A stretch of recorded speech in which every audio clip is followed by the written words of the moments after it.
certified lover boy, certified pedophile. Wow, wow. It's like $2,000 later, I realized I don't even like pottery. But did I eat a starving child's mac and cheese and Oreo milkshake? And I ate this mac and cheese and I drank this milkshake. My foot never hurts unless I'm fucking. My doctor specifically said, don't fuck this month. You can't afford to fuck this month. You said no questions asked.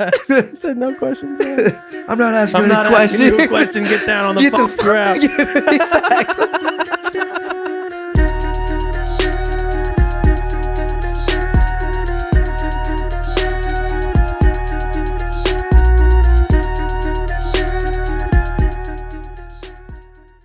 Hello, my fellow Martians. Today on Mars, we're back. It's been a long, long time. But everyone, please welcome the long-awaited return, the guest with by far the most appearances on the podcast, Marcus Reardon.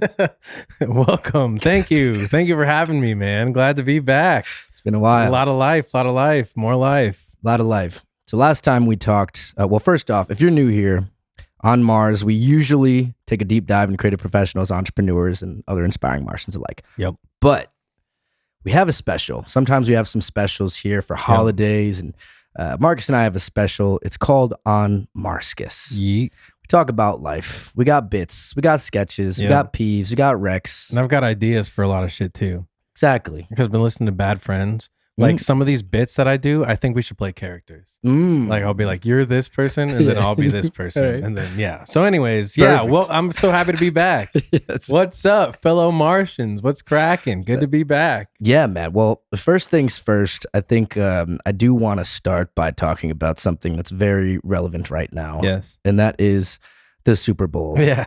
That was sure. on Sunday. Yep. And gotta say it, man. R.I.P. to the boy. Which one? Drake. Yeah, I was going to say. Yep. We'll get into some of his readings from the grave. This book should be renamed From the Grave by Aubrey Graham. Yeah, dude, I was on his side almost the entire beef. And I kept saying, like, Kendrick doesn't make hits like Drake makes hits. Next thing Kendrick does is release the biggest song of the last fucking 20 years or so, and then it's all over. So yeah, I can't even defend the guy anymore. Shout out to Kendrick. Pretty good Super Bowl halftime, I would say, but RIP Drake. Can't wait to see what you do next. But it's going to take like the best song or album ever made. Like I'm talking about it like a Beatles level classic to like pull himself up from the ashes. I think you're right. It's either going to take that or him just hanging it up. Doing a retirement album, just hanging it up, just riding off into the sunset. He's either gonna have to release the best body of music of all time, or just quit. It's like pretty much. I mean, pretty much his only options at this point is that or streaming betting. You know, just he could do that. And streaming it. Damn, what a fall from grace. Drake, what happened? Damn. Yeah, for sure. Are you getting a little bit of delay? Little bit, but not much. It's all good for me. Okay. I'm down to even just take them off. Yeah. Yeah, let's just do that. Okay. All right. But yeah, no, I think Drake really has some thinking to do. He does. He needs to really like hone in on being the greatest of all time if that's what he wants to still claim to be. Yeah. Yeah, I mean, he's still my GOAT. I wouldn't put Kendrick above him in my GOAT conversation still to this day. But as it pertains to the beef and the Super Bowl, shit, dude, bodied. Yeah. Bodied For bad. sure. Really bad. Really, really bad. Yeah, he looked straight into the camera, said, "Say Drake." Yeah. Yeah. And then at the very end, it's like, at the very end of his set, they panned to the crowd, and the crowd was holding up signs in certain places, and it just said, Game over. Mm-hmm. Oh, yeah. I mean, the game was over. And then Kendrick won every Grammy that he could have for that song. And he was wearing the Canadian tuxedo and shit. And the chain that Kendrick was wearing, did you see that with the A minor? Yeah. Yeah. I mean, it's over. It's over. From two guys that are avid Drake fans, and we were standing up for Drake in multiple circumstances throughout the beef. You know, I'm waving the white flag. Dude. I gotta wave the white flag and for him on his behalf. When it's done, it's done. I'm sure he's like livid. You know, actually, I don't know. Trying to think about him in real life and like the conversations he's actually having, like with his inner circle, right? Is it like, fuck, dude? Or is it like, oh, he has no idea? You know, he doesn't seem like the type, personality wise, to be like, oh, fuck, dude. Like, I'm sure it's like part of him that's like furious about the whole shit, but I can't see him bitching and moaning. No, I don't think so. I think it's a matter of, him thinking that he can come back and really redeem himself. But I just hope that he can. I hope so too. I don't know if the public's going to let him. You know? I just feel like the music industry is better with him in it. He's still like an untouchable figure. Still put him on like Mount Rushmore if there was one of like, I guess hip hop artists of all kind. But yeah, man, it's pretty rough. Pretty rough stuff. You're right. And I'm glad you brought up the Grammys because Kendrick came in and claimed 5, I think so, for that song. Yeah. And that's a record. Yeah. For sure. I mean, Drake has, I think, 5 Grammys total. And Kendrick got 5 for one song. And it's interesting, like Kendrick is so mysterious in his own way. Like, didn't even come up to accept most of the awards. Like DJ Mustard went up and accepted a lot of them and shit. And it's just very interesting, man. Yeah, Kendrick had the best year of his career, and it's off a diss song, which is nuts. Yeah, for sure. That's my whole thing was like, I like a lot of Kendrick Lamar's music, and I've never loved it. I mean, to this day, nothing changes. But to me, his best song is Not Like Us. Oh, wow. Yeah, I mean, well, I think commercially, yes, by far. I think. But does he have great songs? Absolutely. Yes. I just think Drake has more like traditional hits than Kendrick does, which is my argument the entire time. And I still stand by that. But then you put out Not Like Us, and it is, I mean, beyond a hit. That's certified gold for eternity. Certified lover boy, certified pedophile. No, then we were talking, me and Demetrius, while we were watching the halftime show. We were like, bing, bop, boop, bop, bam. And then I was like, Drake's next song is just like, bing, bam, boop, bam, ba-da-da-bam. It's just like people are like, oh, shit. Oh my God. Bing, bam, boom, bam, ba-ba-ba-bam. Yep. Yeah. Could be a recipe for future success. Yes, for sure. I want to talk about something a little bit more personal. The Commissioner's Notes podcast. I just want to talk about that real quick because we had a great year. Yeah, it was a lot of fun. We had a lot of fun, and it was the first official year that Commissioner's Notes was out to the public.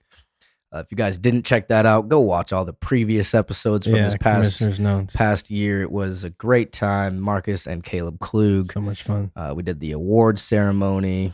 Great success. Producing that pod kind of took a little bit away from this pod a little bit. We didn't do as much while we were producing the Commissioner's Notes pod on this one, but it's all right. Because now we figured it out, and I think it'll be easy to moving forward to be able to have them both going at the same time. You knew this year was going to be kind of like an adjustment year in terms of figuring out the workflow of everything, but I think relatively quickly we figured it out in terms of the days and the times, and we were pretty damn good about sticking to the schedule of it all. And yes, like I said, it's a lot of fun. Next year, I do want to include a little bit more like actual fantasy talk as opposed to just talking about the league. Right. Kind of sprinkle in the league shit towards the end, but start it with, some of the biggest news in fantasy football and make it more, I guess, digestible for the average fantasy football player.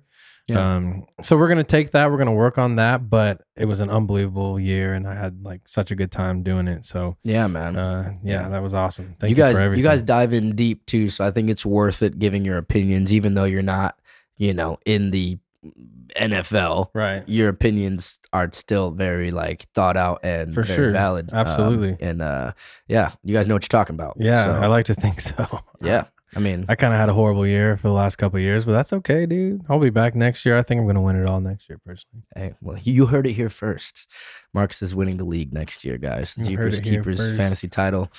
the Alan Jackson bracelet will be Marx's. Yeah, I'm just happy I don't year. have to get my third Alan Jackson tattoo, to be honest with you. That is true. That would have sucked. That would have sucked. I don't even know what I would have done. I would have had to figure that whole situation out. So now are you and DJ the only two people with two tattoos? Yeah. Well, DJ doesn't have it yet. Yeah. But Correct. nice. Yeah. Okay.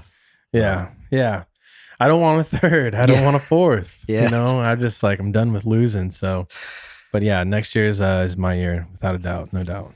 Hey, well, glad to hear it, man. I just wanted to bring that up because, it was a fun time. And I had a great time doing it. So. Yeah. And that's what it is. Like, if it's not fun, then what the fuck is the point? So as long as we're having fun doing it, let's just fucking keep rocking and rolling. It's the way I feel about everything. As long as the music's still fun, as long as like the creative process is still fun, like, why not? What's the point in not doing some shit that you really want to do? Yes. Because we spend so much of our lives doing shit we don't want to do. Yeah. You know? So it's like, if you're having fun doing some shit that you do want to do, fucking find a way to make it work. Yeah. That's what we do. Agreed, man. So, I mean, speaking of shit that we don't want to do, canvas industry, Marcus. Yeah. Yeah, I'm back. You're back.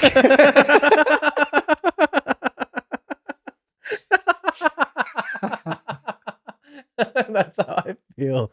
Every day sending emails out to folks. It's like, you're back? Yeah, I'm back. I went to Meta 2 weeks ago, whatever it was. And 2 weeks ago. And everyone's like, you're back? And I was like, bitch. Yep. You miss me, motherfucker? And yeah. Because I made a very public exit. Yes. And then to very like, just come back quietly is just like, fuck. I didn't want to. Some days I still don't want to. But I'm back, baby. What's up? Catch me at your local dispensary trying to sell some weed into there. But Yes, but all it took was for you to step out of the industry, for you to realize that kind of everything out of the industry kind of sucks. Yeah. I was going to say, because I worse. got a lot of shit written here about exactly that. In fact, I wrote like a whole like stand-up comedy bit about selling weed and shit. So Nice. Would you like to save that for the bits, or do you want to? whatever works. Actually, can we do a sketch? Right now, right on Yeah. top? Let's do a sketch. Okay. Okay. You are, let me think about this. You are me. Okay. You're selling weed into my shop. I'm the purchaser, right? And you're pitching me. Let's just say it's Cam, whatever. You're selling me the weed. We tried it, and you're just like asking me like feedback on it. Ready? Okay. Go ahead. All right. So I walk in. You guys already have the weed. Yeah, we're already sitting down. smoking You've it. already smoked it. You already We've tried smoked it. We it. did the whole thing. So, guys, what do you think? Pretty good, huh? Oh my gosh. It was incredible. Packaging was so good. Everyone said they loved it. I mean, these strains are ridiculous, dude. That's all I hear. I've tried it out with a lot of people, got some great feedback. It's actually a new company. It is so good. Yes. That's incredible. absolutely. And the pricing is reasonable. I mean, you guys are doing an awesome job. Yes, we are. Thank you so much. How many units would you like to get? We're actually going to keep you in mind. Okay. Yeah. So right now, absolutely not. But going forward, like it's something that we could maybe address in like 6 months. Okay, understood. Yeah. I mean, so you want me to like follow up with you, or Yeah. Here's the thing. I'm not going to respond to anything. And like I said, I loved everything about it. 5, like perfect 10 out of 10, but we're going to let you know. Okay. Cool. Yeah, sounds good. End scene, my life. End scene, that is my entire life. All right, one more time. You're me. I'm a different purchaser this time. Action. So, guys, what you think? Pretty good, huh? Pretty good, yeah. So anyways, here's the feedback that I have written down. Packaging, 4 out of 5. Okay. People really liked it. The weed itself, 4 out of 5. People liked it a lot. Got them high. It was nice. Smelled good. The strains are different. I really like that. Effects, 4 out of 5. People really liked it. Amazing. I'm so glad to hear that. Everybody I've talked to, they say the same thing. So I'm really excited to move forward with you guys. How many units are we thinking about this time? Here's the thing. We only bring in 5 out of 5s. Oh, Yeah. okay. Okay. We're at a place where we're exclusively 5 out of 5. And respectfully go fuck yourself.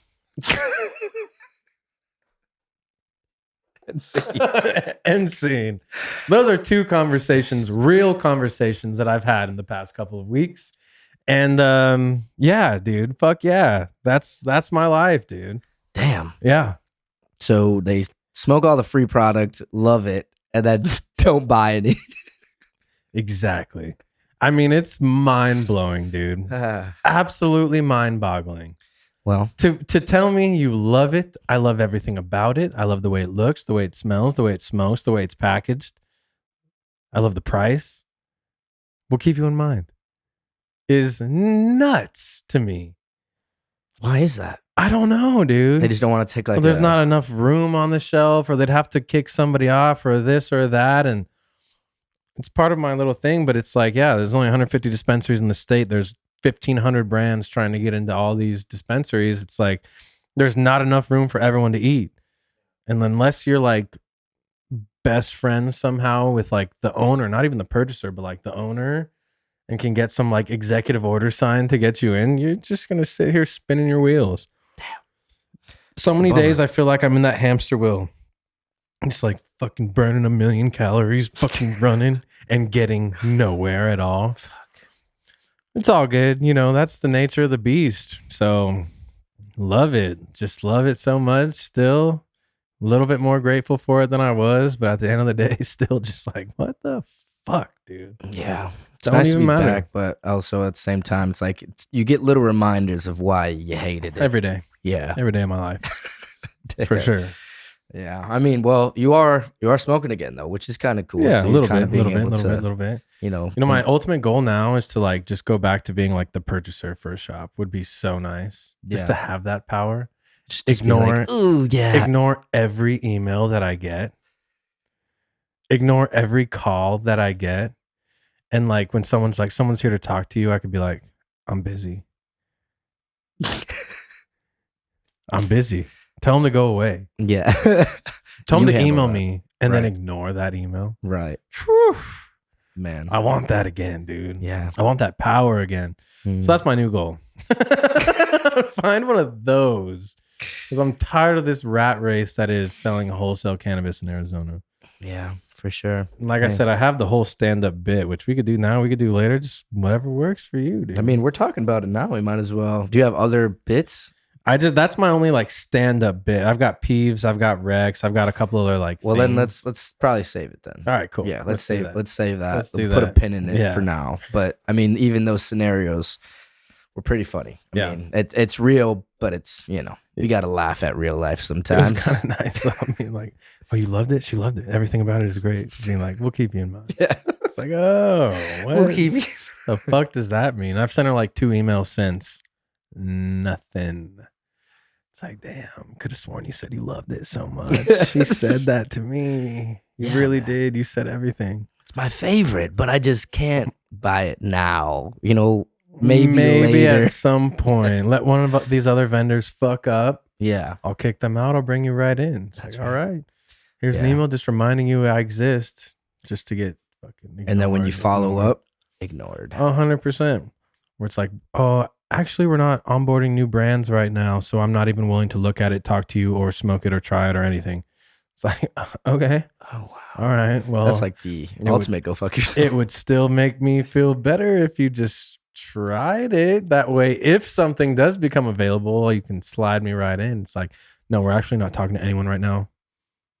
Okay. My bosses are like, why the fuck can't you talk to them? Well, they don't want to talk to me, dude. I mean, I don't know. I don't know what you want me to do here. Damn. Yeah, my boss is in town. She's looking at the weed. She's like, oh, man, this stuff is so good. Like, they killed it. If this doesn't start moving, it's definitely a you problem.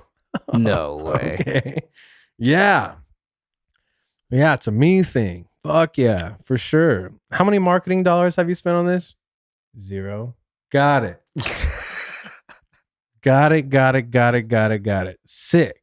Well, all right. Let me go after it. Every single day, dude. I lose sleep over this shit. When I'm like deep into the grind of like trying to sell weed, I don't sleep good. I don't eat the way I should. Fuck that. Fucking drinking more than I should. You know what I mean? shit. Like the whole thing. Selling weed is a fucking bitch, dude. Yeah. Well, real bitch. It's all good.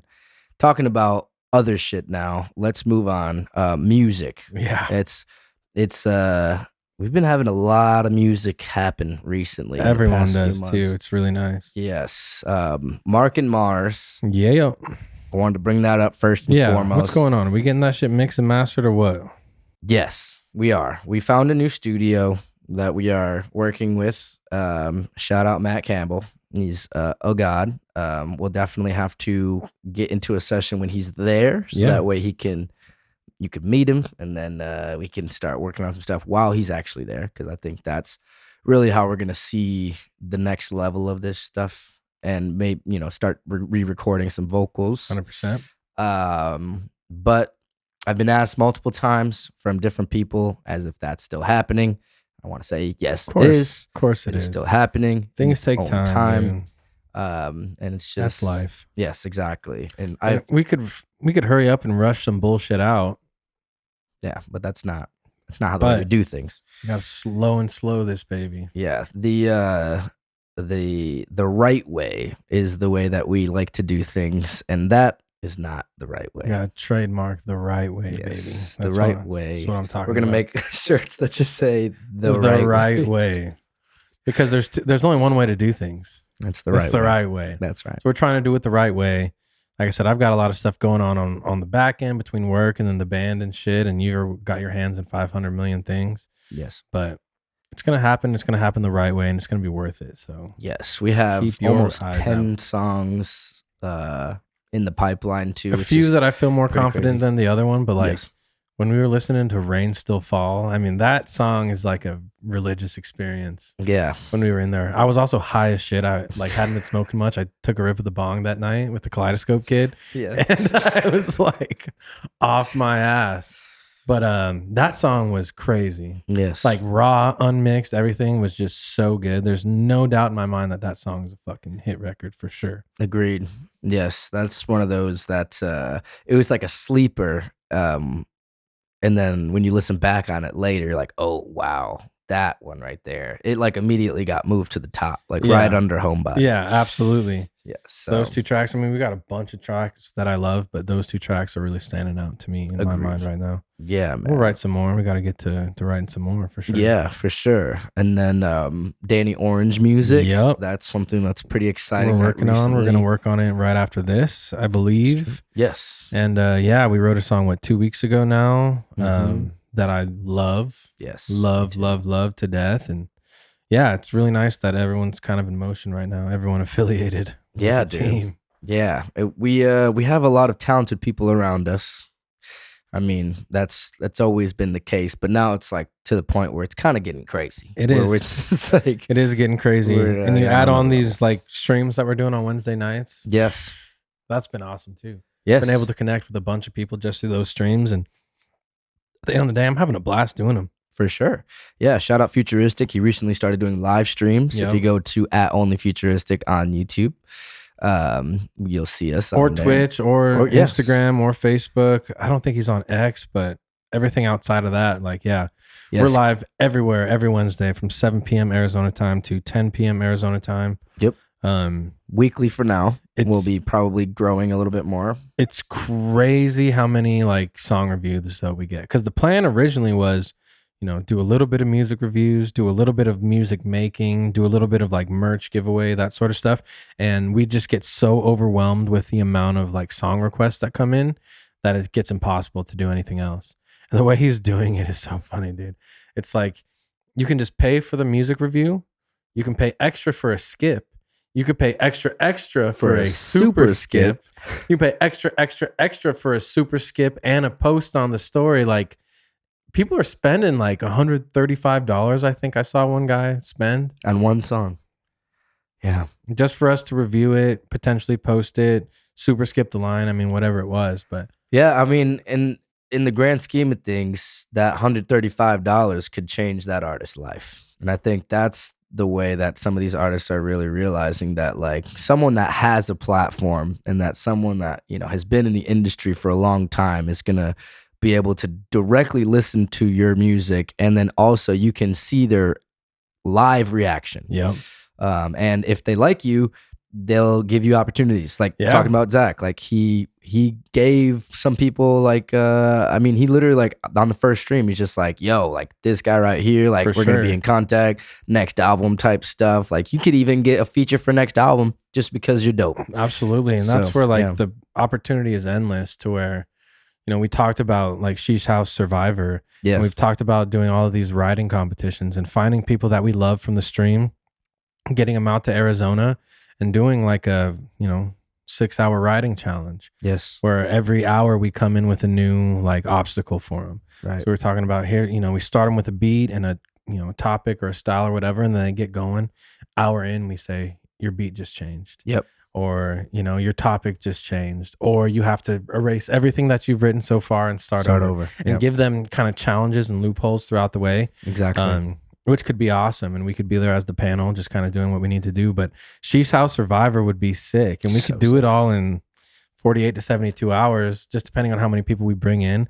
Split everybody up into teams, have everyone do competitions and shit. The winner is safe. The loser has to vote somebody off. Yep. And they could be anything. Like obviously, we should be music based, but we could do some physical challenges, or a pool challenge, or a basketball challenge, or whatever. And nobody's safe. Right. During that entire time, we got to sleep there, we got to eat there, we got to do the whole thing. And I think that, like, yeah, I've seen it happen. Like Barstool did a surviving Barstool that was similar, where they all had to stay in the office and do the thing. They competed for like $100,000, whatever. People love that shit. Yeah, for sure. 100%. Yeah, I think if you get the right artists in there too, you can get some crazy work done, like for real. Because just being in the environment around creators like that, like people just start working on a different level.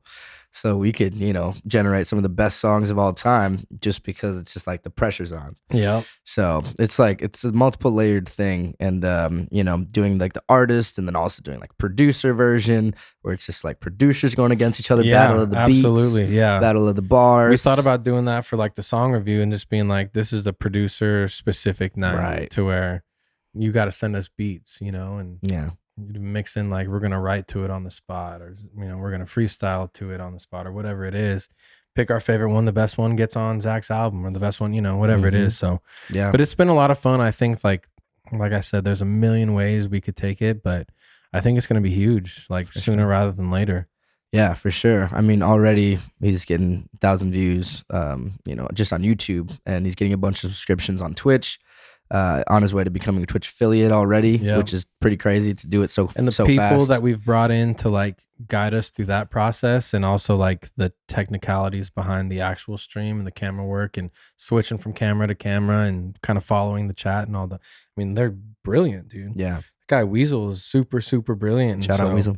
Yeah, I think he's got everything in place as he normally does, and I'm just happy to be a part of it at all. Yeah. Like I said, I'm going to continue going every Wednesday. And last Wednesday, we were there till almost midnight, dude. But it was worth it for sure. For sure.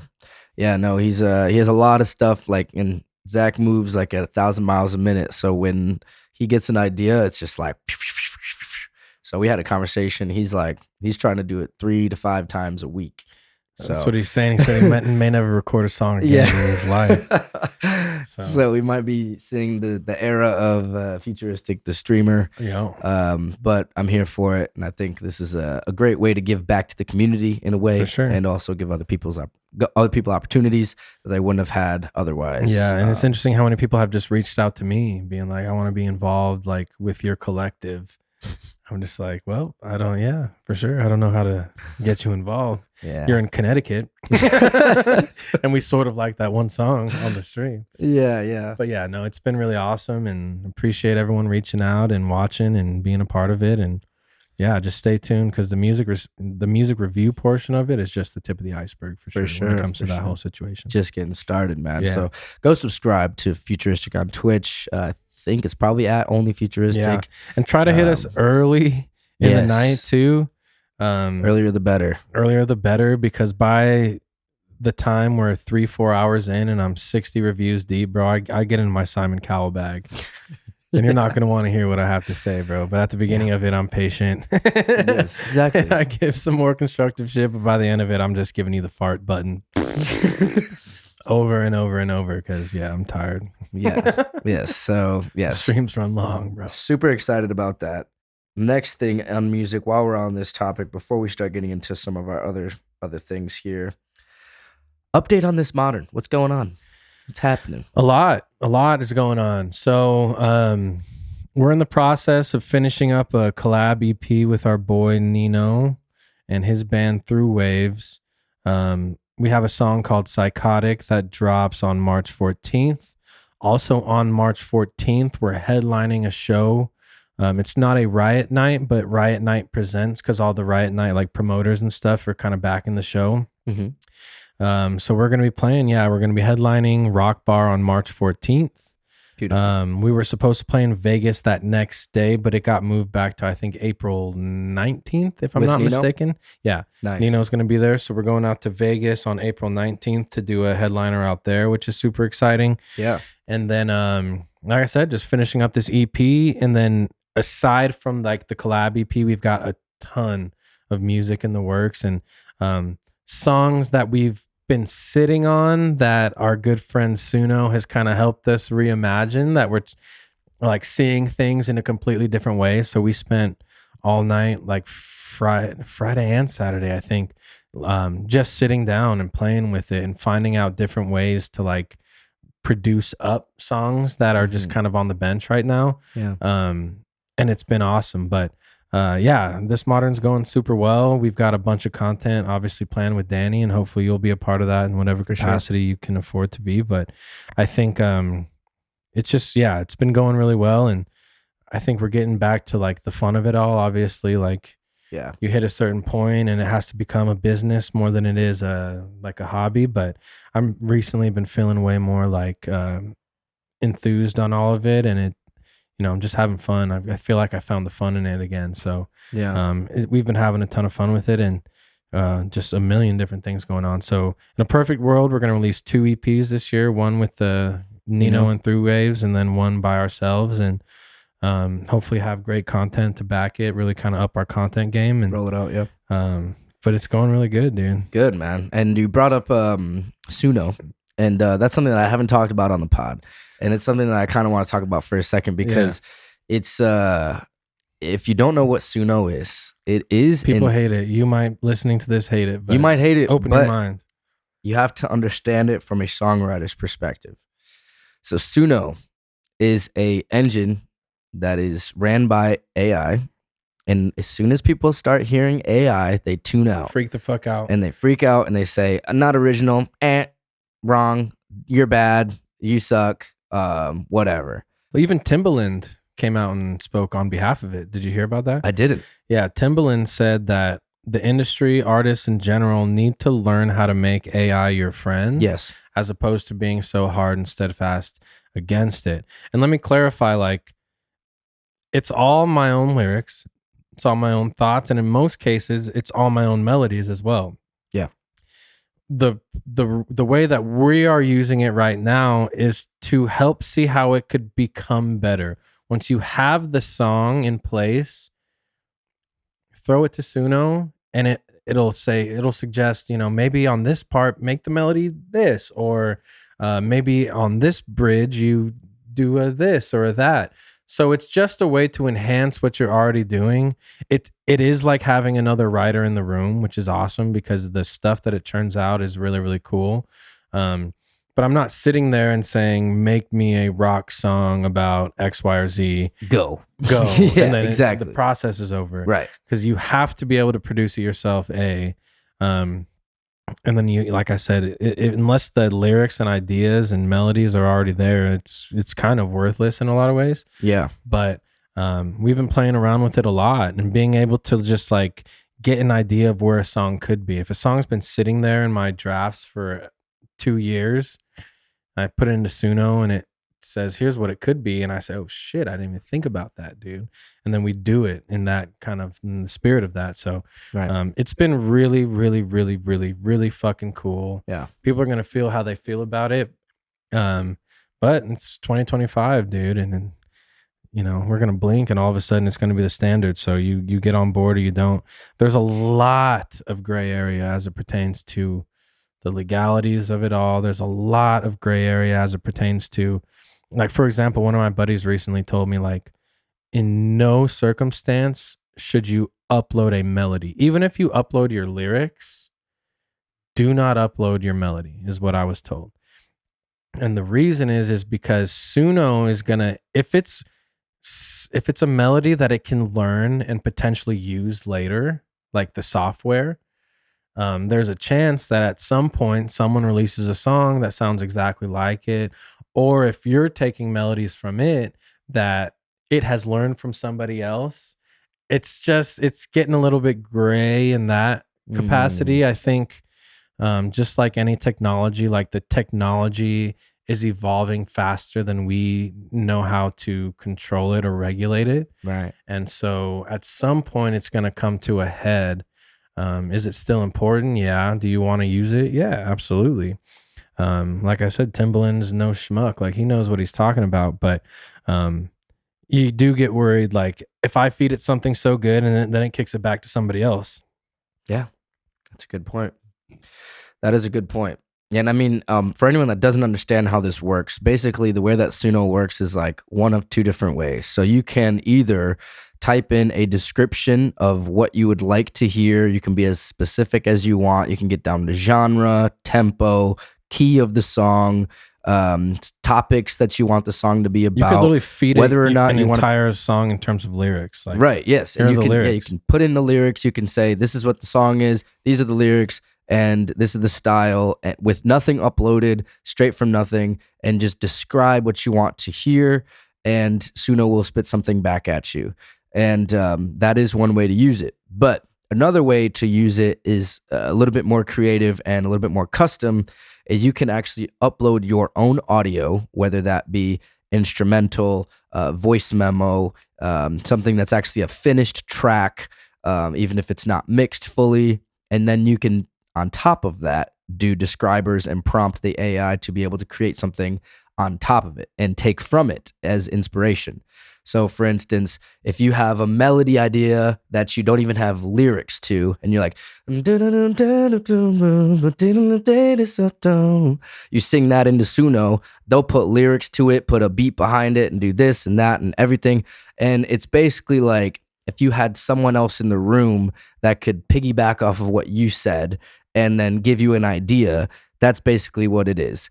It's not by any means, it never will give you something that is final to the point where you can release it. And I'm pretty sure if you do that you sign some stuff on Suno that says flagged. That you won't do that. And a lot of these companies, so like Deezer, for example, the streaming service, has already got a software that will demonetize anything that it detects as being AI. Yeah. Hey, well, and then on top of that, if you get something back from Suno, if you would like to use that idea or move forward with it or build off of that, you have to recreate it.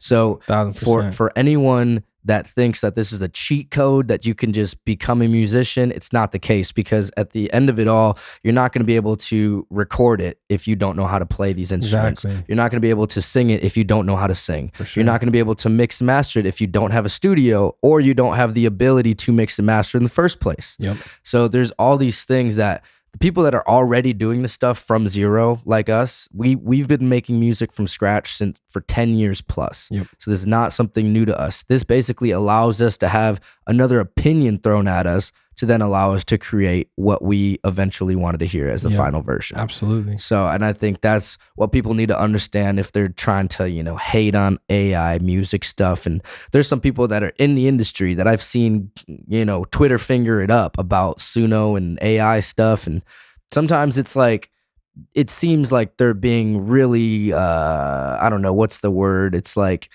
it's almost like, closed-minded, perhaps? Closed-minded, but also like how hipsters, like, oh, everyone else thinks it's cool. Well, I think it's dumb. It's like, I think it takes the human element out of it, which I get all these arguments, for right. sure. But like the first time it was presented to me, I was like, I don't see how I could use it. So till you start playing around with it. Yeah. like they said, the spirit and the nature of what we're doing remains intact. And the song was still written by me, written by us, written by whoever. Yeah.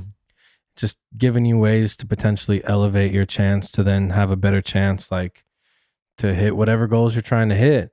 And as long as you're not using it incorrectly, because I can see how people would abuse it. And for sure. I've even seen like some songs like on commercials and shit where I'm like, there's no way that's not AI. Like there's no way. Like I get it for sure. But as long as you're still true to your artistry and all that sort of stuff, it's just like having another writer in the room, and it helps immensely when you need it. And like I said, anything that we're releasing was written by me or by us or by whoever. If AI said, hey, maybe take this part this direction, I might listen. You know, it might if it sounds better. Sure. Yeah. At the end of the day, the best idea wins. And like you said, you still have to be able to play the instrument and mix it and master it and do the whole thing. So yeah, we'll say it's cheating, maybe, but you know, I cheated all my way through high school and college. I graduated both. Bitch. Yeah, so that's that on that. I'm glad that you said Suno, because that wasn't even on my thing, but I was like, we got to talk about it because I haven't mentioned it once. But yeah, it's a powerful tool for super powerful. And for any musicians listening to this, check it out. Yeah, because just try it. Just try it. I mean, it's cool. It just to hang, like you don't have to actually like do any, like release anything off of it or make anything serious. You can literally just go into it and just make some fun too. Like the mixes that it churns out are garbage. They suck, and that's why you have to recreate them. Like the mixes they churn out are not passable, and then you can't like necessarily export stems and shit. So you really can't even use any of what's being produced, but you can let it inspire you. It's a reference. I think that's the best way that I can put it, is like, and it would be the same thing. Like, you know, most of these massive artists, country artists, pop artists aren't sitting there writing their own songs. Correct. They got it from a songwriter. Yep. And then reproduced it kind of in their own image. It's the same exact thing. Yes. And Drake, again, going back to Drake, got a real bad rap for potentially using a ghostwriter. That was his like first real beef. Just listening to Kenny Chesney on fucking Pat McAfee show, he was like, well, I write some of my songs, but I don't write all of my songs. It's like, well, if you're getting songs from other people, you know, what's the difference, really? Yeah. And if you're going to reimagine it in your own style and your own vision anyways, like, gives a fuck if it's coming from Suno or some guy in his basement or wherever the fuck, right? There's a reason songwriters exist in the industry. Exactly. But for lower level artists, I won't lower level necessarily, but like less known artists, and you don't have people feeding you songs, it helps to have another person in the room. It just makes your chances better. And like I said, Suno's a hell of a fucking songwriter. I'll tell you that much. For sure. Absolutely, man. And yeah, and on that note, when you said that too, it made me think about like, there's always like the performer. The performer is the face of the thing. Yeah. And this is like in entertainment in general. This is music and movies and TV. The reason why writers exist on TV and movies is because the actors don't know how to fucking write. Right. A lot of times.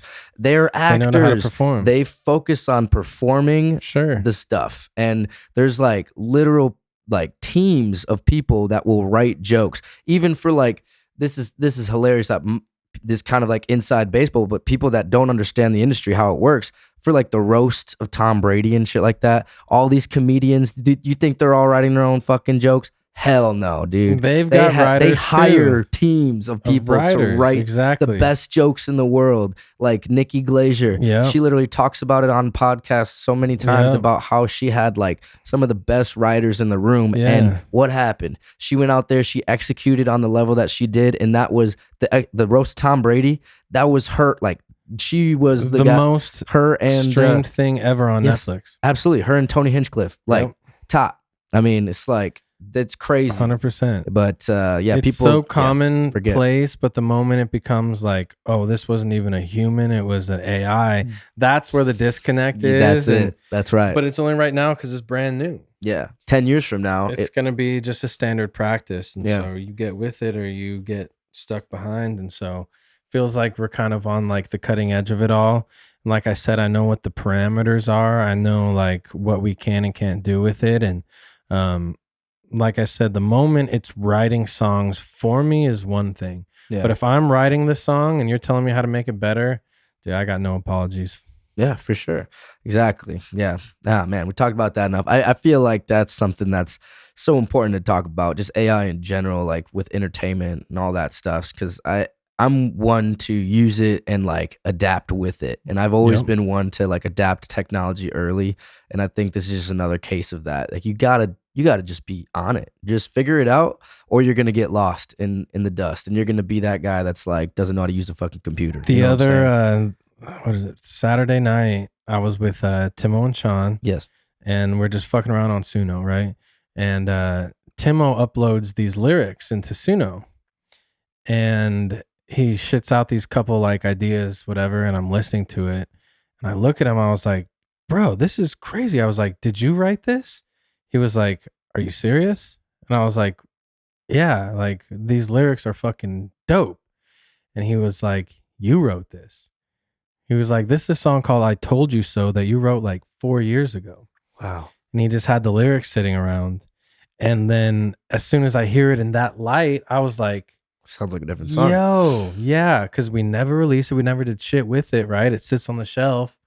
But as the moment Suno said, look, you do this is a fucking record right here. Yeah. And so I was shocked because, again, I didn't even remember that I wrote the track. Damn. And it was so good. So all of a sudden it was like, yo, what else you got sitting on there? Like, Yeah. what old ass lyrics? I'm going through the archives of my notes being like, oh shit, I think I kind of like this idea. Throw it in there, listen to it. I was like, yo, you telling me this is what my song could have been the entire time? Like, so that's kind of where we're at with it. And it's really exciting. I mean, we've got 10 of them sitting there where, Suno kind of reimagined it for us. And we're like, holy shit. Dude. Yeah, man. It's an exciting And then for me as a songwriter, I'm like, I told you that shit was dope. Exactly. I told you. I knew it the whole fucking Dude, time. I knew the whole time that shit was fire. Yeah. You guys let it sit there. Yeah.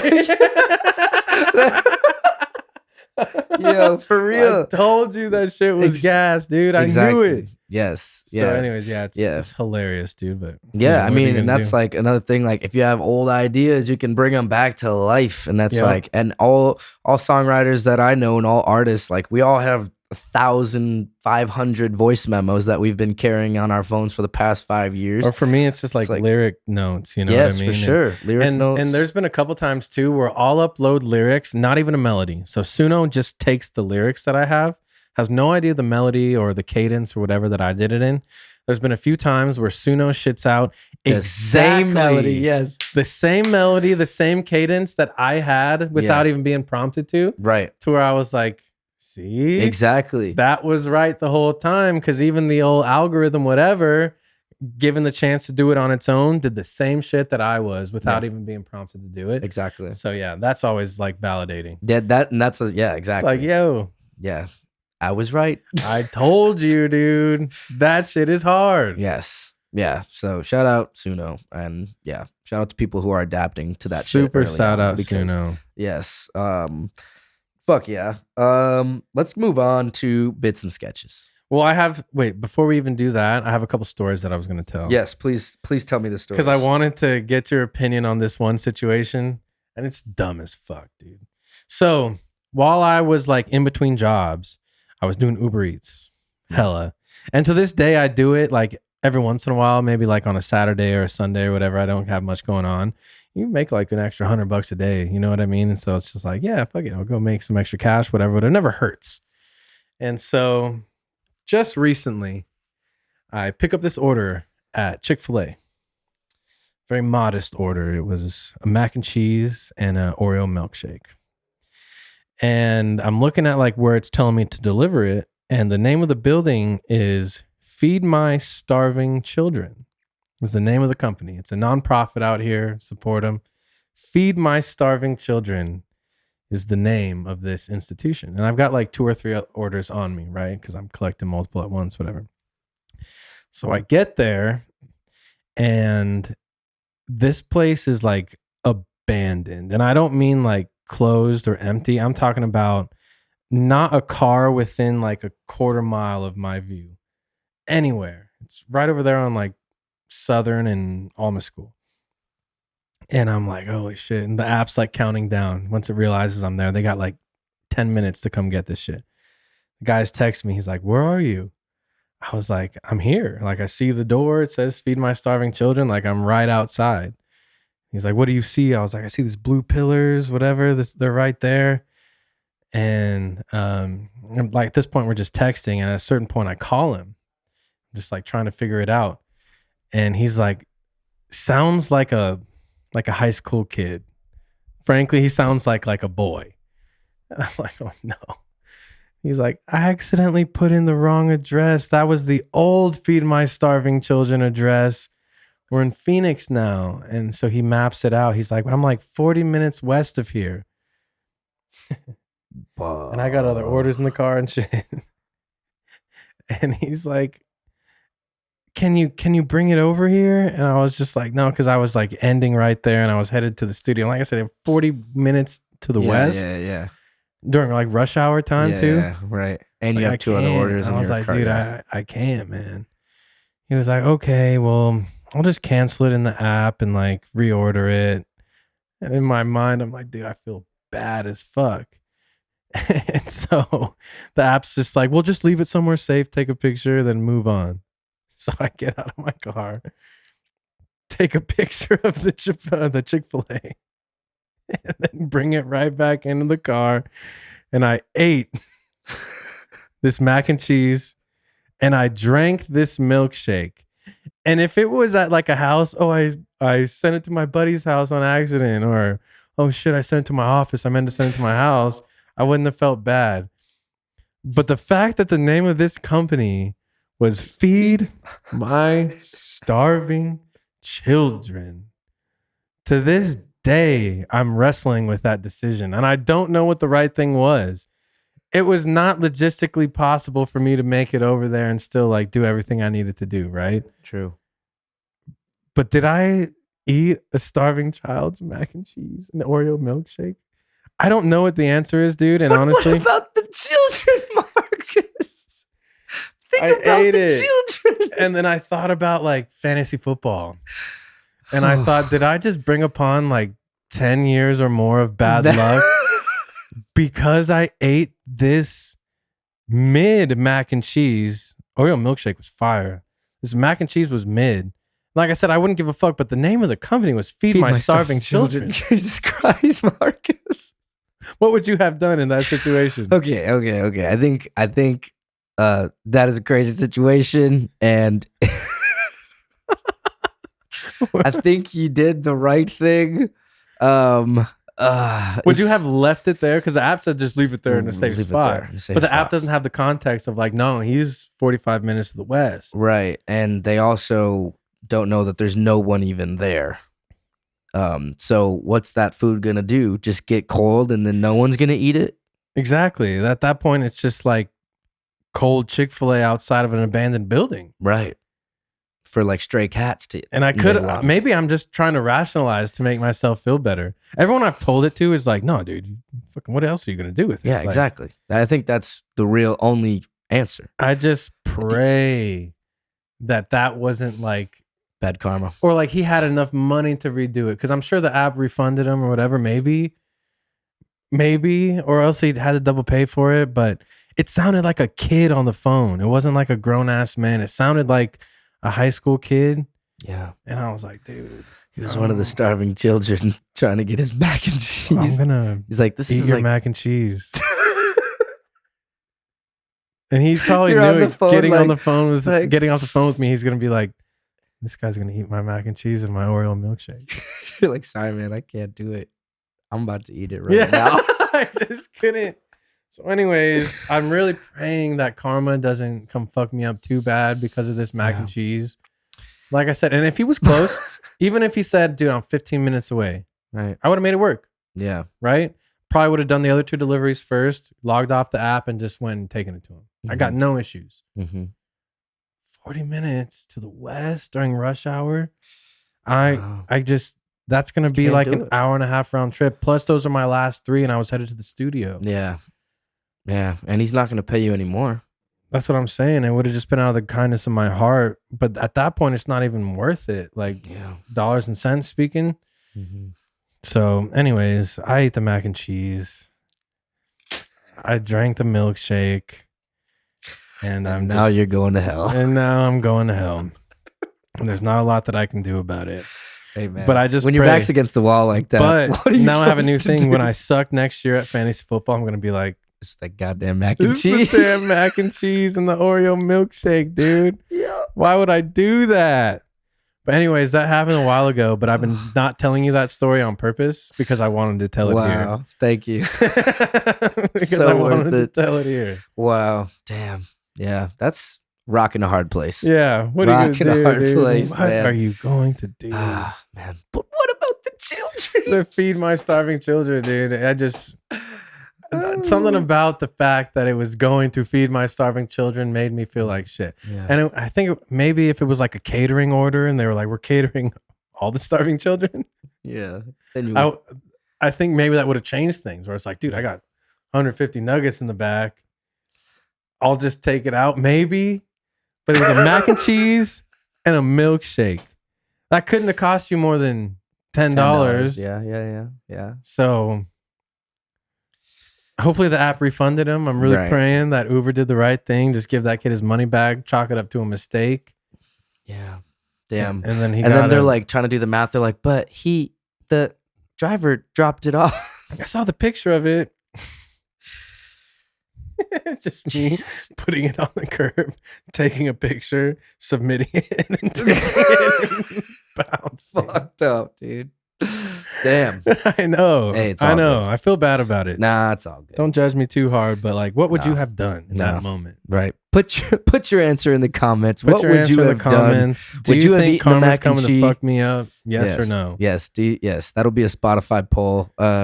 Do you think Marcus is getting bad karma for the next 10 years because he ate the mac and cheese plus the Oreo milkshake? Let us know. I really hope not, dude. That would suck. What's your other story? Did I have another one? Didn't you say you had another story? Let me check. Let me check my notes. Yeah. Oh yeah, I fucking hurt my foot really bad. Oh, word. Yeah. Yeah, you heard about that? That was the awards show day. Yeah, the night of the Yes. awards show. Right. Oh, you were there. You I left was there. before that. And then we Yeah. never even talked about your foot. Yeah, so we were drinking. I was drinking, and the award show went off great. Everyone hitch. loved it, Loved it. laughing the whole time. They all got albums, Yeah. physical albums. Physical albums, their awards. It was perfect. I think we fucking nailed it. And then after that, the games were starting for like the first round of the NFL playoffs, whatever. And you know, we're drinking and drinking, and so I'm drinking IPA as heavy as I do. And Sam Good has these like two little stairs that go in between his hallway and the living room. Right. To get in the living room, you got to take these two little stairs, and I don't really know what happened exactly. I just know I went to go into the living room. I remember this feeling of like, oh fuck. And then I remember being on the ground. And I remember everyone like looking at me like, oh my God, are you okay? And I remember being so like embarrassed by the whole shit. And I stand up and I can't put any pressure at all on my left foot whatsoever. And I was like, oh shit, dude. I don't know if it's something's broken, if it's sprained, if it's what. I did something similar to my other foot while I was on tour. Right. That one time. Yep. Whenever, When you had to wear the years boot. ago, yeah, Yeah. and I had to wear the boot. Yeah, Uh-huh. you were on that tour. I was yeah, on that yeah, tour. yeah. Mhm. And I felt the same.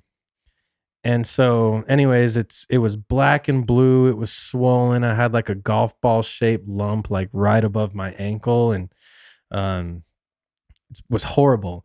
And so I went and like bought a brace for myself, and I had some crutches at home. So I like made do for a few days. And then all of a sudden, I'm like walking fine, right? Like I can walk around normal as fuck. I'm not wearing anything right now. It hurts when I put it in certain positions. Still. Here's the unfortunate part. My foot never hurts unless I'm fucking. Ooh. Fuck. If I'm getting busy, there's a little like flexion of the legs, if you will. Yeah. And that kind of flexion of the foot. And I don't know if everyone's like that, but I'm a leg flexor as I'm making sweet, sweet love. Right. And so it hurts like shit. Damn. And then I'll power through it. And then by the end of lovemaking, I'm like, oh my You go to the fucking doctor. God, dude. It's throbbing. It's swollen. I need an ice pack. I need some CBD cream. I need a fucking Advil. All of the above. So the good news is it's not that bad because I can walk around. I'm good. Like I have full like toe movement for the most part and shit. I'm good. I'm walking. I'm chilling. I'm not even limping. Downfall is that I'm getting busy. Hurts. Damn, son. Hurts bad. Dude, that's getting older if I've ever heard it. I was gonna say. It's like now every time I fuck, I have to take an Advil, use an ice pack, get some CBD lotion. Horrible, Yo. horrible. Oh, So yeah, God fortunately damn it. I'm good except for when I'm getting busy. Damn, son. I know. Still. Damn. I mean, that's clearly a problem. Yeah. Oh yeah. So for are sure. you going to like go to a doctor? I'm so anti-doctor, Yeah, me too. but yeah, no, for sure. I think just got officially like my health insurance went through with my new company, so I have it and I can go. Get an x-ray or something. You know what I'm Yeah, saying? probably, or maybe not. Dude, you'll never be able to fuck I feel like I bested the comfortably again. Yeah, but like when this foot, I went to urgent care when I broke it on tour, Mhm. and they put me in a boot, and then it healed up, and they were like, "Just check it when you get home." I never have, and it's fucking good, dude. But it hurts Never, when you fuck? not that foot. Oh, so just the left foot. Yeah, So it's probably just still healing. that's what I'm saying. I Oh, think okay. it's just healing. Oh, okay. Oh, 'Cause yeah. that oh. foot is fine when I fuck. No. It's my newly sprained, broken, fractured, whatever the fuck ankle. Yeah, that makes sense. Well, Yeah, yeah, you're still it healing. was very embarrassing. But that does suck that you can like walk on it I know. fine and then just like, yeah. yeah, That sucks. walk around, wear regular shoes, but I can't fuck. Hey, Well, I can fuck, but it hurts when I fuck. yeah. I do fuck. For the records. For the record. Very nice. Very nice. But yeah, that is hilarious that you broke it off of 2 steps into a living room. That's probably this tall total, I think. Yeah. But those are the ones that fuck you up I because know. you don't see them coming. I just was You don't like expect looking them to at the be there. TV and taking a sip, and then all of a sudden it's like The I remember elevation like drop. this, you remember like the panic when you realize, oh, I'm falling, Yeah.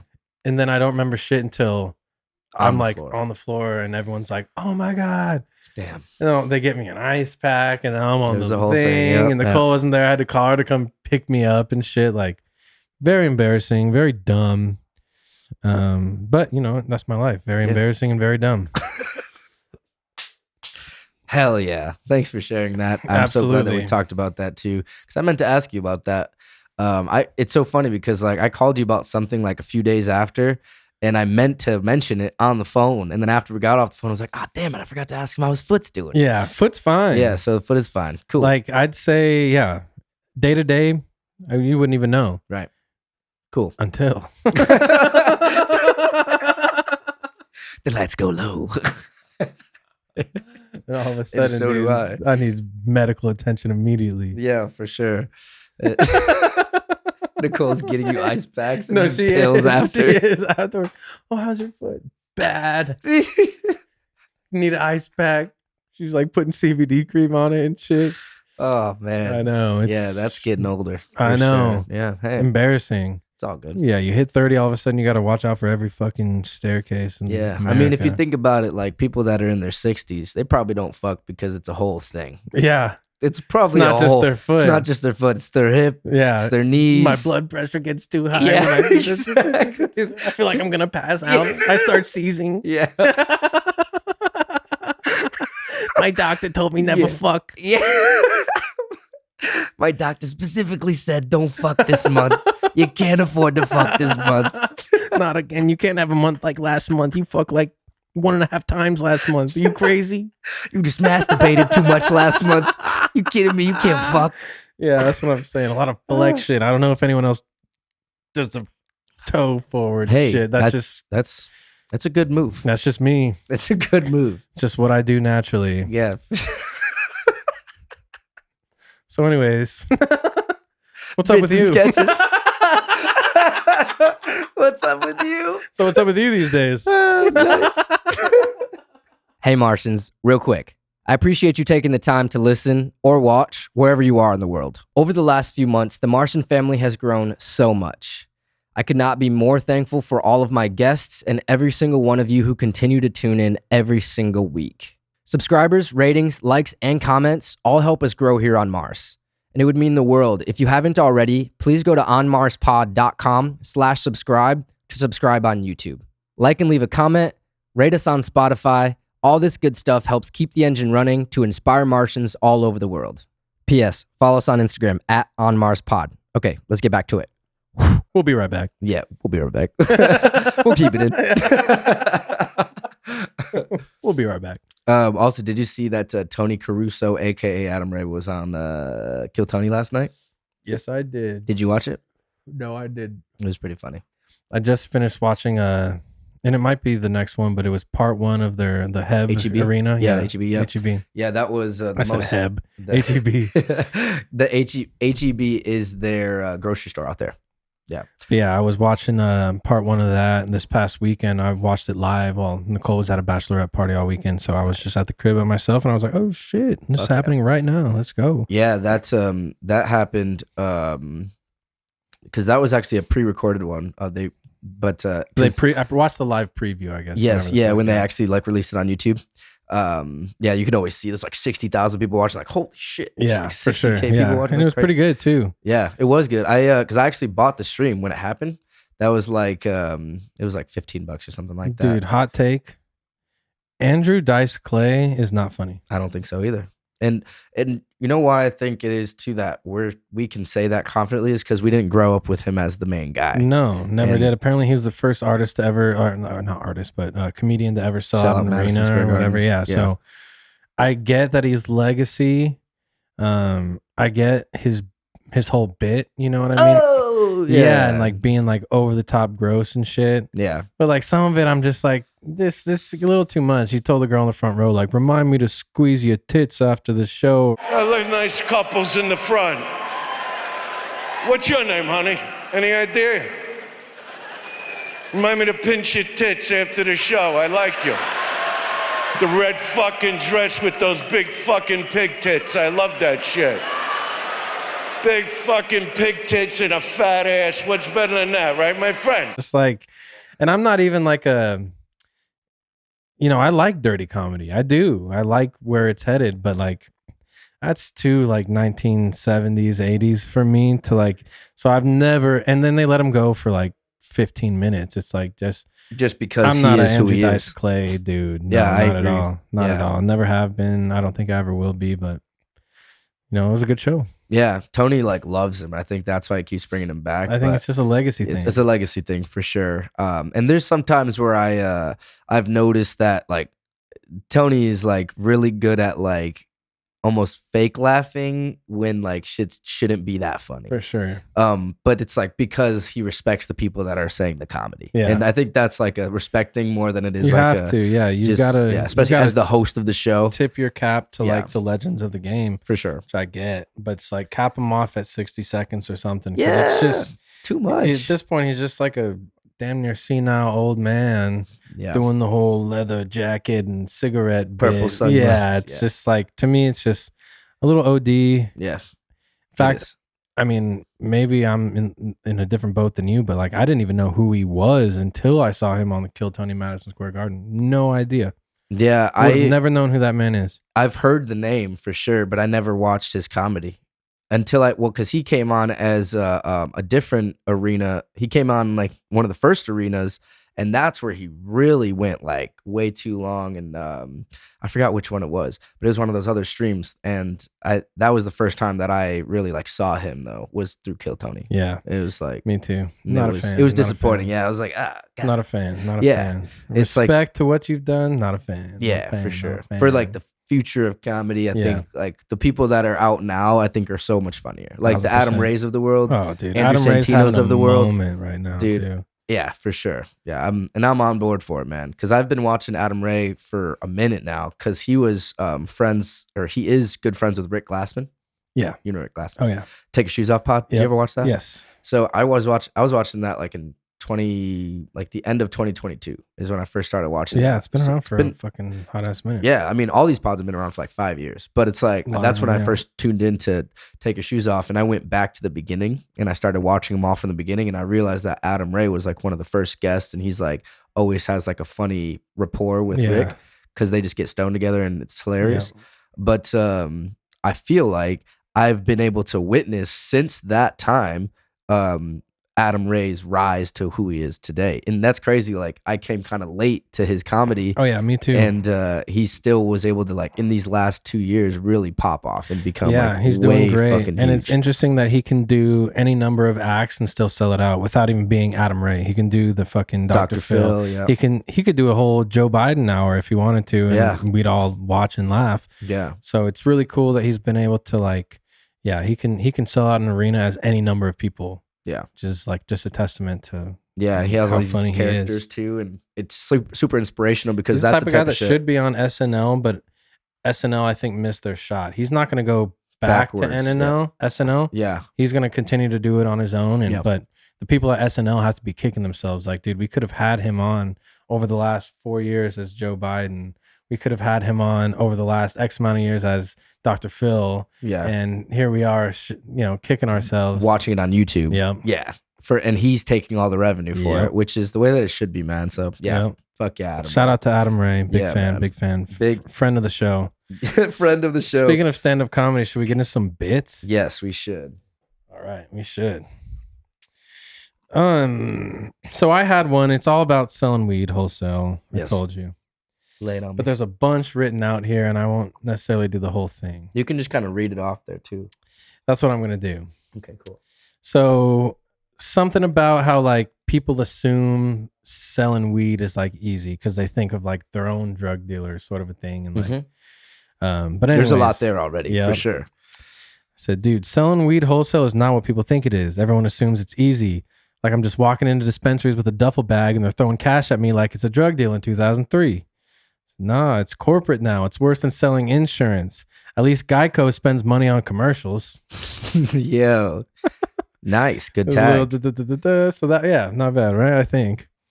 And the competition is insane. There's like 500 brands fighting to get into 100 dispensaries. That's like if 50 dudes show up to a bar and there's 2 girls there and both are in relationships. It's hopeless. Yeah. No, all right. Yeah. Maybe something there. I don't know. Mhm. Yeah. I mean, these are good like metaphorical references too. Yeah. Yeah. And God forbid I show up unannounced. They act like I just walked into the CIA headquarters. Like, dude, relax. This is a weed store, not the Pentagon. So the guy at the front is literally wearing Crocs and a beanie. Yeah. Actually. Something about because I use my own car for shit too, and I got to drive all over the place. Yeah. I pulled up to a dispensary in Kingman the other day, and the second I turned off the car, the check engine light turned back on. I just sat there. All right, man, this might be it. Yo, that's like a local joke too. Like if you did that in like a Phoenix club, that would kill. Yeah. That's And for what? So I can make barely enough to afford the same weed I'm selling. bro, dude. This I think there's something that you can turn into like a minute, like a solid minute that's sure. just about like you like selling weed legally Yep. and how it's not like a drug deal in 2003. Then I didn't write it down, but I was gonna take it somewhere like, try back in 6 months. It's like, dude, I'm in a 2012 Jeep Grand Cherokee with 200,000 miles in it. I might not make it 6 months. Exactly. So anyways, that's Yeah. the premise of what I was going on for my Yeah. stand-up comedy bit of, Yeah. of this episode. I think that's great. I think there's definitely a lot there. And like with like the right pauses and stuff, like especially like on that first one, just like when you ended it with how selling weed nowadays, people think it's as easy as just throwing a duffel bag and people throw cash at me like it's a drug deal in 2003. Pause. Laughter. Like, I could literally see like how that would be like the Yeah. first like pop. For sure. And then, because then you can start like doing like the references, and then you can say how it's shitty. Yeah. And then people don't realize Yeah. because a lot of people, it's still they don't understand how that industry works, 100%. and it does kind of seem like, oh, you sell weed, Psh, easy. Yeah, like, exactly. oh, you got a cushy job. Yeah, That- especially for these punny. like new brands that I'm dealing with. Like, dude, it's so hard to get these brands off the ground, and it takes so much time. People won't understand it. That's what I'm. I'm getting really good at writing this shit, just trying to find a way to like make it appeal to like the masses, and then also like how to deliver it. Yeah. Well, what we should do is there's a dude that I follow, and he followed me back because he's connected through Zach. And I never met him, but his name's Eric Bernal. You ever saw his stuff? He's a comedian. Sounds like a guy that I know. He's funny as fuck. He has a couple of clips that's gone viral, but he hosts like bingo on Mondays at Hi-Fi.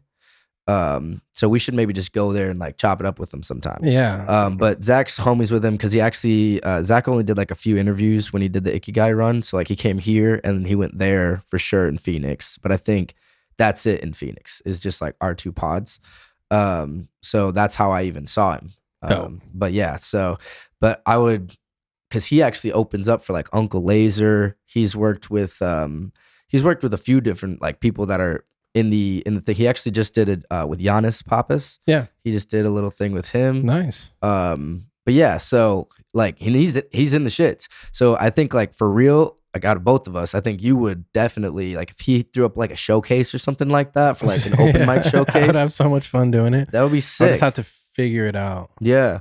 I mean, even like go. if we talk to him about like maybe doing something like not like biting Kill Tony, but like something in a sense of like filming open mic stuff and like him being the host, and because he already hosts other shows and he's done like like panel type stuff where he's on the panel. But yeah. So that's someone that once I actually meet him, then we should link up. Yeah, then we'll link up. Yeah, for sure. Come so into Eric the collective, Bernal, if you're brother. Yeah, if you're not already, let's tap in. Stuff, bro. There's room for all creatives around here. You just got to be dope. Yeah, for sure. He's definitely seems like a dope guy. But excellent. So I don't have any straight up like bits like written out like that, but because I like to just write a bunch of like premises and stuff. Yeah. And recently, past like 6 months, really, I've been more so focused on like writing sketches, and I think like premises for sketches. Yes. And like a lot of times, like something will happen in real life, and I'm like, that's a premise for a sketch. And then you can like write dialogue like that's actually scripted, and then have fun with like the improv in between takes. But there was one that that came up when I was shooting at the Kaleidoscope Kids show not too long ago, and we were talking in the green room, and it was actually with Nubs of Odd Squad, and it was Danny was in the room too, and I forgot who else, but we were talking about how like the hurricanes just went through wherever they just recently went In the through. east, yeah, out east, and it was we were talking about how the insurance companies like get fucked in those moments. And I think it might have even been like, I think that stemmed from us talking about the LA fires. So it was like, because I think it was around that time. So it was like LA fires, talking about insurance. And then we talk about like the floods and stuff like that. It's just like, because the insurance companies try to fuck all them in LA. Yep. Oh yeah. For sure. So there was just like a premise here where basically it's like someone who like their house gets fucking taken out by a hurricane. They call into their insurance company, and the insurance company is just like, yeah, let me look into this. All right. Ooh, sorry. That's actually not covered. You didn't have flood insurance, but I can look into seeing, for next time we can get you flood insurance. And then if this happens again, we can help you out. But it's like, I have hurricane insurance. It's like, oh yeah, but you didn't have flood insurance. And the damage actually came from the flood. So we're only going to give you this much or whatever. Yeah. And there's like something about that, and almost like it's so real though. It's like those conversations were happening all the time. Yeah. Like, dude, I have the home insurance. Yeah, but your policy doesn't cover the fires. Yeah, exactly. We don't cover that actually at all. So you would have had to have like 3 different policies. It's very scary shit. Yeah, very scary shit. Stay safe out there. For sure. Check your insurance and shit. Yes, absolutely. Fuck State Farm. Yes, fuck State Farm. And fuck Jake from State Farm. Fuck Jake from State Farm. Fuckers.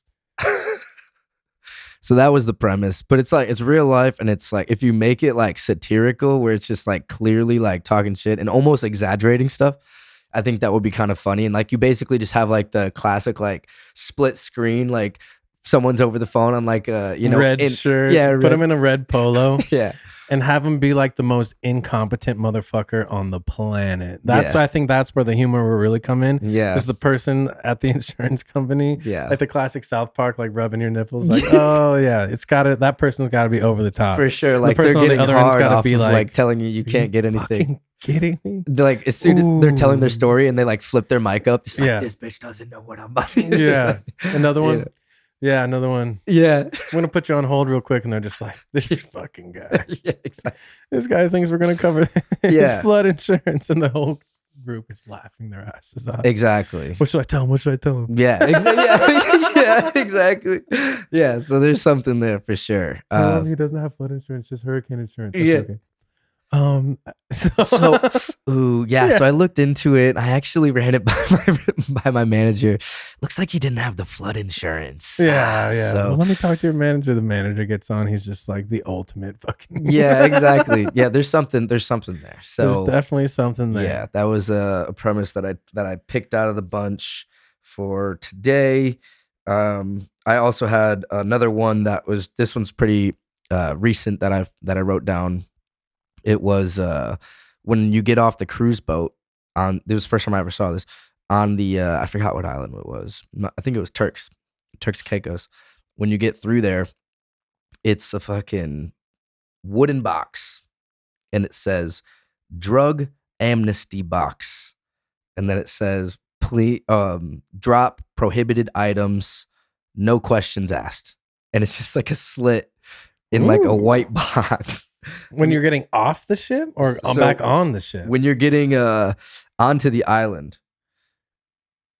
All right. No questions asked. Yeah. So basically it's for anyone that like bought stuff on the island and then like, cause they have signs up, they say like, oh, we got dogs, even though they don't have dogs. So like, But they be checking. They be checking for sure. So, but yeah, they like basically, but I just thought it was a funny like sketch where it's almost like the workers that like clean those bitches out at the end of the night. They're like, hey, we got a fat load up tonight. Who wants some Molly? They're just having a just rager. having a rager off of all like the drugs that the tourists just Yep. willingly gave up. It would be funny too if like there was like a cop hiding in the box. You drop in like a little bag of Coke and then someone pops out free. Yeah. You said no questions asked. You said no questions asked. I'm not asking I'm you not a question. asking you a question. Get down on the fucking ground. Exactly. Yeah, dude. That would be hilarious. Yeah, so that was those were the kind of sketch ideas. Love it. Yeah. Love it. Yeah, I guess. I think the drug amnesty box is fucking so funny. Yeah, that one's Doing a skit like that. Yeah, that's something we could just do. Yeah, definitely. Just create a fake box that just says like drug amnesty. And someone just like drops it in. It's just like, yeah, I think someone popping out of the box. Get on the ground. You said no questions asked. I'm not asking any fucking questions. Get on the fucking ground. Just over the top, like bleep all of it. Yeah. Also, there's just like a couple more that I just want to run by you real quick. Run them by me. Just like there was like a premise about and this one might be for a bit, and I just don't know how to word it. And it's basically talking about how like everyone wants to have an OnlyFans nowadays. Oh, man. And like I was including me, I'd love one. recently scrolling through Instagram and saw like this girl making pottery. And she was centering clay, and the way that she was looking at the camera and she was like pushing it up and then like pushing it down. I was like, why the fuck is this like turning me on right now? And I look in the camera, I look in the comments, and everyone else is saying the same shit. And then I go to her profile and she has an OnlyFans. And all of a sudden I'm on a trial for 3 days. I think there's definitely something there for sure. There is definitely something there for sure. It's like $2,000 later. I'm wondering what the fuck am I even doing? Yeah. It's like $2,000 later, I realized I don't even like pottery. Like, so So anyways, I've got a new pottery fetish. Yeah. Exactly. So I didn't realize I had a pottery fetish. Stumble across a new fetish. Is the pottery fetish? You're like, what the fuck is a pottery fetish? God damn it. Yeah. She might have invented the pottery fetish. Yeah. Shout So out to her. She's banking probably. probably. But yeah, I just actually saw like that account and it's just like so fucking funny. Just like, God damn, you can make anything suggestively sexual and then get an OnlyFans about it. People will fucking pay big People money pay for for it. it, man. Yeah, it's that new pottery fetish going around. Watch out for that pottery fetish. It'll get you. It will get you. All right. And then just another one that I thought this would just be kind of like I thought this was just funny because it happened in real life. I was walking on an airport fucking walkway, the moving walkways in Phoenix. And kid you not, dude. Someone next to me walking on the ground was staying with me the whole time while I was on the fucking moving sidewalk. On purpose? I think they were just a fast walker, but it was just like when I got off the thing, I'm like, okay, we're gonna be going at the same pace. He just fucking blows past me. Sonic the Hedgehog, dude is just fucking moving somehow, just like without it. And it was just funny because I'm like literally on like an escalator basically, and he's fucking next to me, moving the same speed, just walking regular. You're saving. That was so funny. You're saving the calories and the energy. This guy. That'd be funny if you like overdid it and he's just like sprinting and you look over and he's just looking at you and you're not moving at all and he's sprinting. I think there's something there. Yeah, I just thought that was a funny thing that actually happened in real life. But yeah. And then also like obviously the crews being like all those people around that were Wall-E-esque humans. Yeah. There was something there too, just like someone's getting pushed around like a hospital bed, shit like that. I thought that was just kind of like I think that'd be funny, but instead of Wall-E, you just like make it feel like Wall-E and you call it Harry. Nice. Nice. Kind of a good idea. HARR-E. Yeah, exactly. All right, cool. You got Rex? Yeah, I've got the biggest wreck of my life. Wreck me. And it's the best show ever made by human beings, Severance. Ooh. Greatest show of all time. No questions asked. Better than whatever show you're thinking of right now. Unfortunately, it's on Apple fucking TV, which who the fuck has Apple fucking Unless TV? you're on a trial. Yeah, but fortunately, my future sister-in-law has Apple TV, and so I'm on her account. Very good. And Severance is the best show of all time. Our pickiest, douchiest friend, Caleb Klug, loves it. Yes. He says it's also the best show of all time. In fact, the episode that aired this past Friday, he called one of the best episodes of television he's ever seen across any genre, any show, any whatever. Damn. It is unbelievable.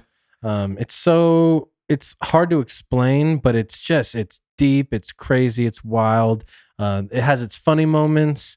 There's a lot of comedic relief in there. It's just so well done. Directed by Ben Stiller, who I think I've just been like not giving his flowers to. Like, obviously he's a hilarious actor and whatever, and I'm super familiar, but didn't realize he was such a brilliant director. And so yeah, Severance with Adam Scott, best show I've ever seen in my life.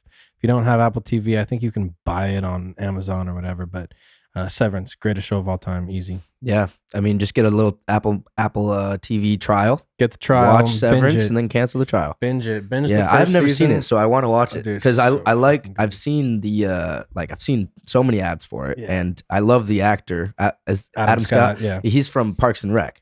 He's hilarious on there, but to see him in like a dramatic series would be pretty interesting. it's so good. He's Because it is like a dramatic series, right? Yeah, It's yeah, okay. for sure. It gets pretty deep, and like I said, even talking about the premise, like I try to explain it to people, they're like, "Oh, I would just rather watch it." Yeah, Yeah. just watch it. But Yeah, it's so good. It is so good. It was filmed so well. It was written so well, and they've left it to where like now everybody and their mom who watches it are like theorizing and like posting videos about fucking what they think is gonna happen and conspiracy thoughts about this and that and who's who, and it's such a fun ride. I just love it so much. So. I'm definitely gonna watch that for sure. That's because I actually recently got a new iPhone. Fuck yeah, iPhone 16 Pro. Let's go. Crazy videos and photos. Excellent. But it came with a 3-month trial. Yeah, So I have dude, Apple TV. If you got a 3-month trial, you'll be able to get through everything up How to many this point. seasons are there, by the way, of Severance? 2 seasons. We're like halfway through the second season right now. And it's releasing every month? Every Friday. Or every Friday?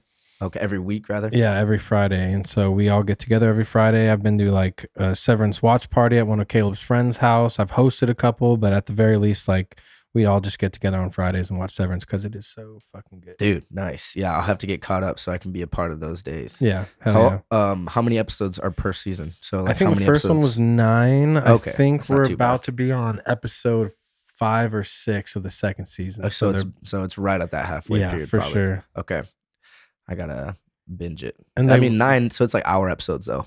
Just under. So some of the 45. episodes are like 54 minutes. Okay. Some episodes are 45 minutes. So it's anywhere between probably 45 and 55, let's call it. But they go by like this, dude. Yeah, for sure. Every single time an episode ends, I was like, dude, that was like a 20-minute episode, but it was, 48, Full. 49, whatever it was. And Yeah. it's so good. So good. So good. Can't recommend it enough. Watch it. Watch it. Hell Watch yeah. it. Watch it. Watch it. Watch it. Well, dope. And I didn't write this down, but just as just a question and also I guess a rec at the same time. Did you watch Squid Game? Did you ever watch that? No, I watched the reality show that they based off of Squid Game. I don't know if you saw that. There was like I didn't. a real life Squid Games that Netflix hosted and had like 100 people on this reality show and people were getting kind of chopped off one by one. So Nicole was watching that. So I watched like the reality show version, and Mr. Beast is doing his own version of it too. Like Yeah, a I reality watched that. version The of Beast that. Games. Yeah. That's actually pretty decent. Yeah. It's actually pretty good. And Netflix had something similar, Okay. but I've never actually watched the actual Squid Games though. So Squid Game, I mean, I guess I do want to wreck it too because it's fucking an art piece for sure, and you have to watch it with like because it's in Korean. You have to watch it like the subbed, subtitles, not yeah. dubbed. Yeah, Yeah, for yeah. sure. But yeah. So that's just. I mean, I didn't want to wreck it necessarily, but I wanted to talk about it with you if you had seen it. No, But I never recommend saw it it. because I never watched it to begin with, and then season 2 came out, and I was like, let me fuck with it because I got sick whenever 2 months ago or whatever when I got sick then. And I just fucking binged it in literally like 2 days. Squid Game 1, and then I watched this next season like within the next. Did they drop it all at once? Yeah, that's how Damn. Netflix does it. I kind of hate that they do that because it takes that That anticipation excitement off. out? Yeah. But because I hate then it and at I the love end it of at the it, it same was just time. like 3 days later, and then now I like took it all in at one time, and now I'm like, okay, now I have to wait a whole year to like watch Yeah. the rest. Well, yeah, like Jimmy was telling me when I was at his house the other day, he was like, yeah, I did watch Severance like the first season.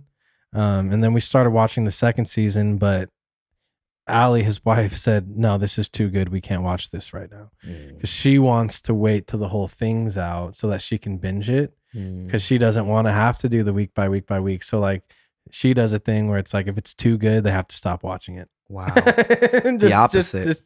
Just to like make sure Be they able can. Yeah, there's no cliffhangers. If they want to know the answer, then they can do it right then and there. They don't have to wait a whole period of time. Damn, never What are you would have gonna made do? it in the fucking What are you gonna 2000s. do? Yeah, Dude, back in the day. that's how it used to Yeah. be. I remember when Breaking Bad was out on TV, I was actually watching it while it was on TV before streamers existed. And because this must have been, I don't know, early 2010s. And I remember Comcast, which is now Xfinity, they had Comcast On Demand. And I figured out that AMC had a channel on demand, and you could just basically watch Breaking Bad at any time. So it was basically like a streamer before streamers were streamers. Right. It was like the cable version of a Yep. streamer. And so I watched, like basically got caught up to like where it was at. And then the next seasons were still coming out on AMC. So I was like part of that, like, I think it was season 5. I watched all of season 5 actually like week by week, how they would do it. Like, cause that was normal TV For sure. like regiment where That's it's just how it like, works. that's how they got you though. Yep. Where it's just like, tune in next week to find out. Yep, exactly. Like that's how they kept you around. 100%. So, but now it's like Apple TV is everyone's doing that. brain is like, And Severance is the perfect show because, like, Yeah. I'll be there on Friday. yeah, exactly. Dude, I don't give a shit what's going on. Yeah, I'm gonna I'll watch be it on there. Friday. Yes. Absolutely. And if you don't make it on Friday, you're gonna watch it. Oh as yeah, and soon the as you amount of can like on Severance Saturday. accounts I follow now too. It's just like I couldn't possibly miss a day. Otherwise, the spoilers are gonna be insane. Yeah, I'm gonna watch it. Yeah, watch So it. my actual rec though is a movie, Piece by Piece. I don't think I've seen it. It's the Pharrell documentary, Classic. dude. Absolutely, he did it in Lego. So it's a Lego movie, called Piece by Piece, and it's so like incredible how he did it, That's such a wild concept, dude. So the way that they did it so was it's a biography. So it's an autobiography about his story that he basically did entire, like, it's like a documentary for sure. It's 100% a documentary. And he recorded it all, and he worked with the director on this. He recorded the whole thing with video and then only kept the audio, and then sent the audio to the Lego animators, and then they animated the movie to the audio from the video's audio. Kind of sick. It's crazy, dude. So like they actually did an interview. They interviewed all these people that were part of his life, all these artists and producers that were like part of his story, and then they made Lego versions of them. And it was crazy. It was such like a long process, obviously, because of like what comes into that. But Pharrell talks about it with Zane Lowe and a couple other interviews that he did about how like they came to Lego, and like he only would have done this documentary if they would have said yes, and they said yes. And Lego, it was like the biggest project Lego's ever done, because they had to make like all these different skin tones, all these different objects, and all these different things that they haven't created for their own like Lego movies or like the Batman or all those other ones that they've done. So it was just like a whole big project for everybody, which made it exciting. And then the studio that he was working with for the documentary, they also said yes, that like they would be like, hey, if you want to do it Lego animated, go for it. Yeah. So it's like the money was there. 1,000%. So it's like everyone said yes, and he was like, all right, we're doing it. So they executed on a whole nother level, dude. And like the way that they depict like beats, it's like shapes and colors. And it's like, it's so interesting because Pharrell has so many classics. That sounds next level. Dude, you got to watch it, man, because it goes through the whole thing. And like the way that Pharrell explains it is that the reason why he wanted to do it in Lego was because it allows him to express his creativity in the way that he sees these things in like multi-technicolor in animation, where you can literally transport someone into a different world with animation versus like having to recreate it in real life. Yeah. Like if he wanted to talk about like his childhood and how things were, and like he can really like talk about how great it was and like fucking make it look sick in animation. Everything's all bright and Lego like, you know. Tight. It's so cool. Sounds fucking awesome. Yeah. That's like a concept I've never even heard of, but that's brilliant. Peacock. Fucking Peacock. Yeah, that sucks. But I mean, yeah, that either way, great fucking movie. Yeah, so I feel like that was something I'm surprised you haven't seen it or heard. No, of it. never even heard of it. Wow. Yeah, but that looks dope. Even like the pictures that are pulling up right when I Googled it, it looks crazy. Yeah, dude, they killed it. The cover art even is nuts. Yeah, it's amazing. Yeah, and when you watch it in like 4K, shit is beautiful. How sick is that? Yeah, love it. Yeah, man. On my list. But Peeves, got Peeves? Yeah, yes and no. I was writing down some shit, but couldn't really think of much. But I had one, but then the more I thought about it, I was like, is it really a peeve or is it just, I don't really know. I get asked to speak at fucking everything, dude. And like, whether it's a wedding, and like I said, that's why I wasn't sure if I was going to include it in peeves, because like, it's an honor. You know what I mean? I like doing shit for people. And if you want me to speak at your wedding, I'll speak. But it's funerals and it's meetings, and it's if there's an event, like we did a work party a couple years ago and I had to MC the whole fucking thing. And you know, I like talking. I'm a performer by nature, but sometimes it would be nice if I didn't have to, like, there's a funeral coming up, I got to speak at the funeral. It's just like, I've spoken at like 5 funerals, like 5 weddings, like let someone else do the writing and the talking.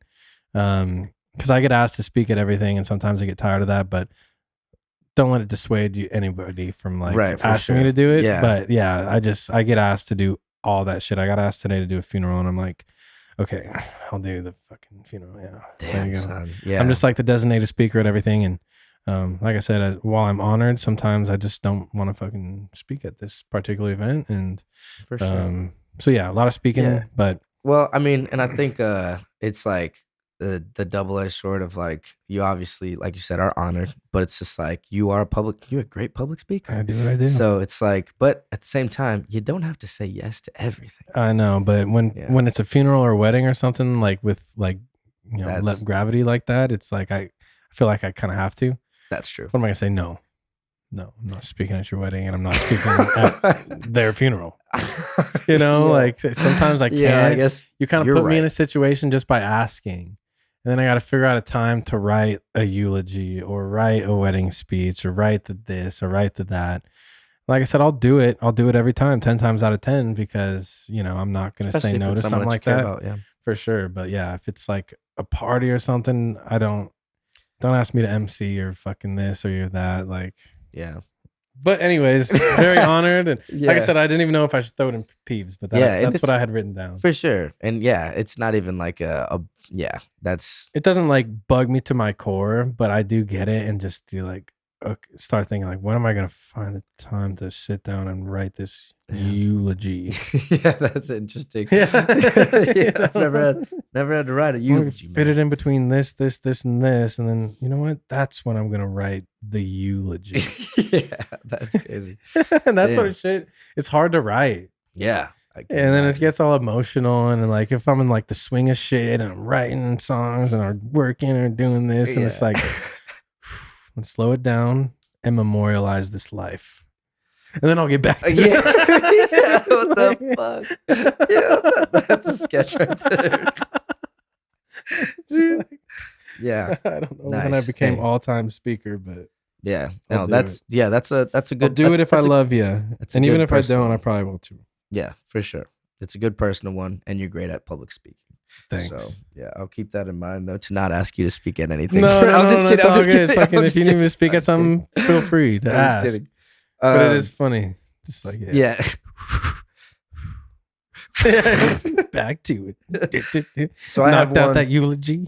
Back to what I was doing.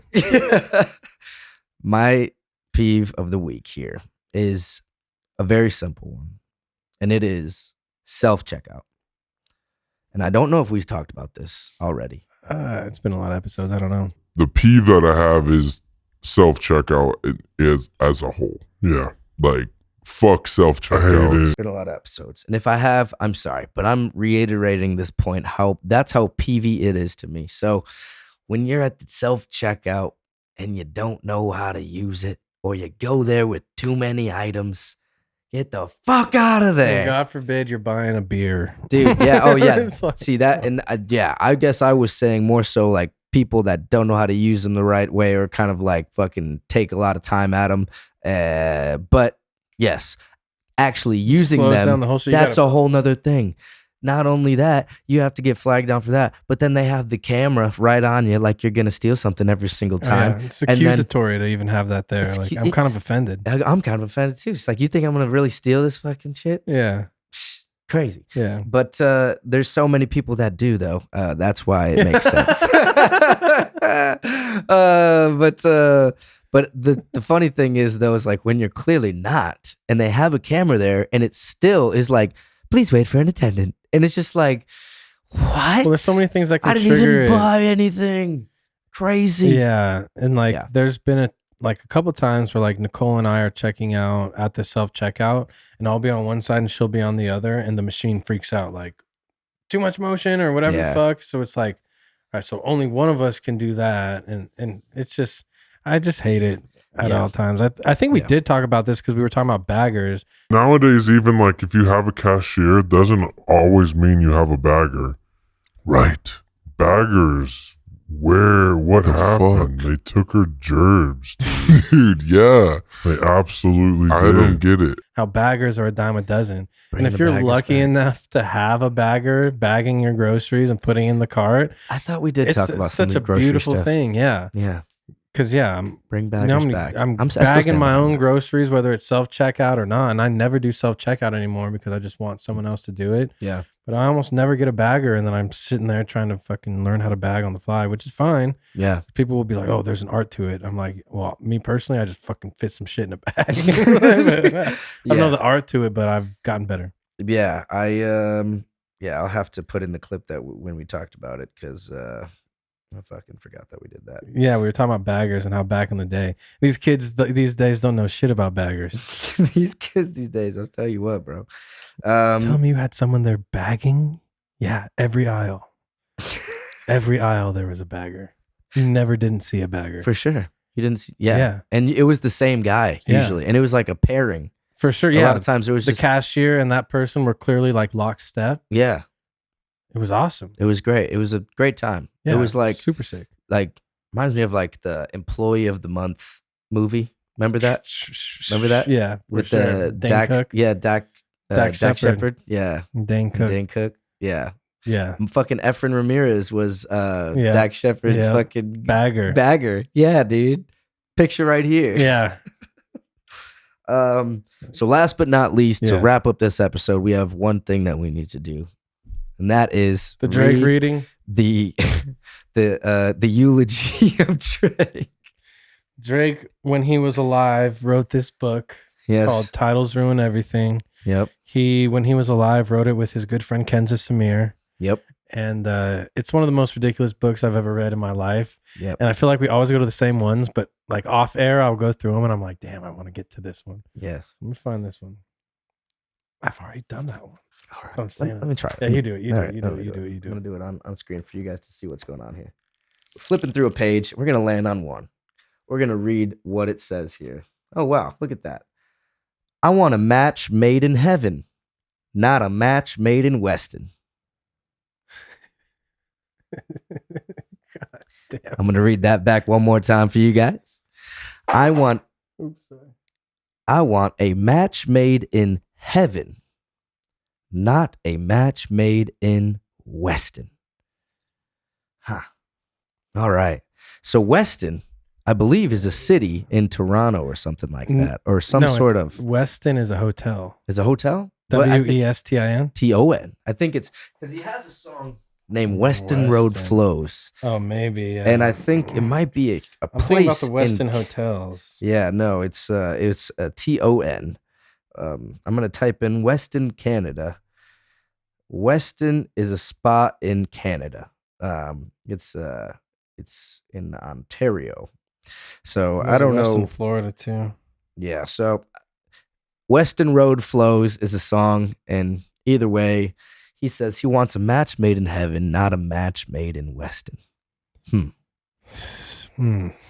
So Let's break it down, Marcus. I think he doesn't want to meet someone in Weston I think you're right. because apparently these Weston girls are up to no good. The East End boys and West End girls. He has something against girls from Weston, Right. and he doesn't consider them to be a match made in heaven. Right. Like he considers them a match made in Weston, and he would prefer it to be made in heaven. Right. So Yeah. That's probably the worst one that we've read so far. There's been some There's- pretty bad ones. there's really nothing to. Yeah, that was so fucking. dumb, dude. Man. See, R.I.P. Drake. R.I.P. Drake. We might Drake. have to discontinue the segment. I don't know, man. Hold on. Let me Let's- find one real quick. Yeah, let's try to do An one more. exclusive Yeah. double feature. Yeah, double feature. I've done that one. I've done that one.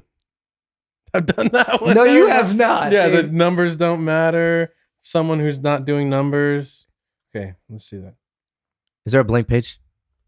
So, blank page. Quotes. I wouldn't do that if I were you.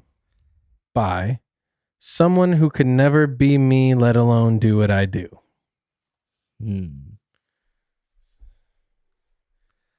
With a blank page before Yeah. it, too. So, it's like, Someone who can never be me. So, like, if people can't do what you do, don't let them tell you what to do. Which is just fucking, dude, blowing my mind, really. It's kind of mind blowing. It's kind of wild. got some good points there. Yeah, Hey, really good well, points. If they I can't, mean- if they can't do what you do, don't let them tell you what to do. That's right. We can kind of use that. Yeah. You know, people outside of the family trying to be like, oh, you should do this, and it's like, oh, fucking, what are you doing? Yeah. True. So I get it to a point. Yeah. No, I think that's a pretty good one. Yeah, I'd not say bad, that one. not bad. Not bad. I would say 4 out of 10. 4 out of 10. First one was 1 out of 10. For sure. 0.5 out of 10. 0.5 for sure, that first one. But yeah, that one, relatable. Definitely. Yeah, I could see definitely- that. I could see yeah. that pertaining to our lives. Yeah. Like I said, R.I.P. Drake. R.I.P. Drake, though.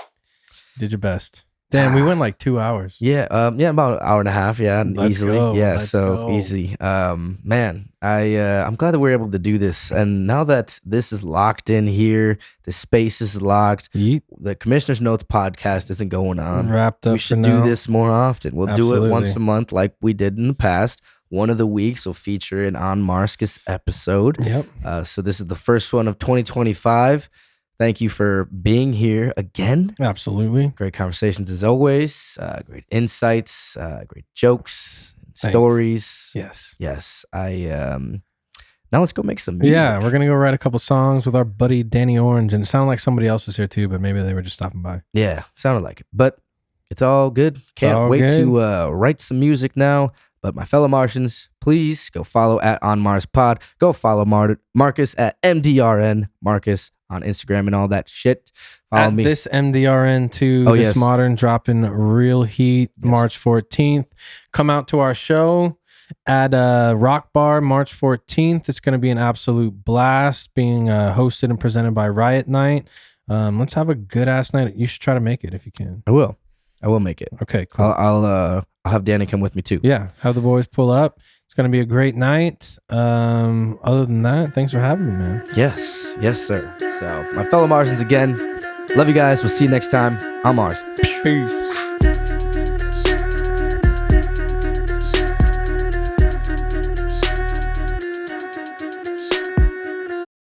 Hey guys, thank you so much for tuning in and watching this episode of the On Mars Pod and for sticking around to the end, man. I really appreciate you guys. You are the real Martians. Like this video, comment below what your favorite part was, what was most inspiring to you. Subscribe to the channel, hit that bell for notifications here on future interviews coming out soon, and also follow us on Instagram at On Mars Pod. Love you guys so much. We will see you next time on Mars.